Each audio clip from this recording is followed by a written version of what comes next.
திறனாய்வு என்ற சொல் எப்படி உருவாச்சு, அதே போல் திறனாய்வு என்றால் என்ன அப்படின்னு பார்த்தோம்.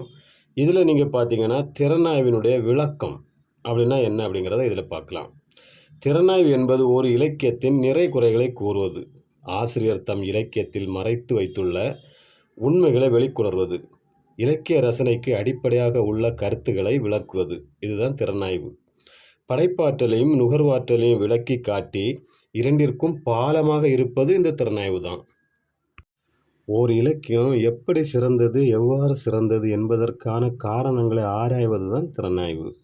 இலக்கியத்தில் ஆசிரியர் உணர்த்தும் அறக்கருத்துக்களை உணர்வது, அவற்றை பிரித்தறிவது, விளக்குவது என்ற மூன்றும் சேர்ந்தது தான் திறனாய்வு. ஆசிரியர் எதை கூற விரும்புகின்றார், அதில் அவர் வெற்றி பெற்றாரா, அவர் கூறுவது தகுதியுடையதானா என்ற வினாக்களுக்கு விடை காண்பது தான் திறனாய்வு. மதிப்பிடலும் அதனை விளக்குவதும் என்ற இரண்டும் திறனாய்வின் இரு தூண்கள். எது திறனாய்வு என்று விளக்குவதை விட எது திறனாய்வு இல்லை என்பதை விளக்குவது தான் எளிது என்று கூறியவர் கொன்க்ரோரென்சம். ஒரு நூலை படித்து முடித்ததும் படிப்பவர் உள்ளத்தில் எழும் மன எழுச்சி, உணர்வு பதிவு போன்றவையெல்லாம் திறனாய்வு ஆகாது. ஒரு படைப்பின் விரிவுரை, விளக்கவுரை, சுருக்கம் போன்றன திறனாய்வு ஆகாது. ஆசிரியரின் வாழ்க்கை வரலாறு உள்ளிட்ட வரலாற்று ஆய்வுகளும் திறனாய்வு ஆகாதான். மொழியியல் ஆய்வுகள் திறனாய்வு ஆகாது.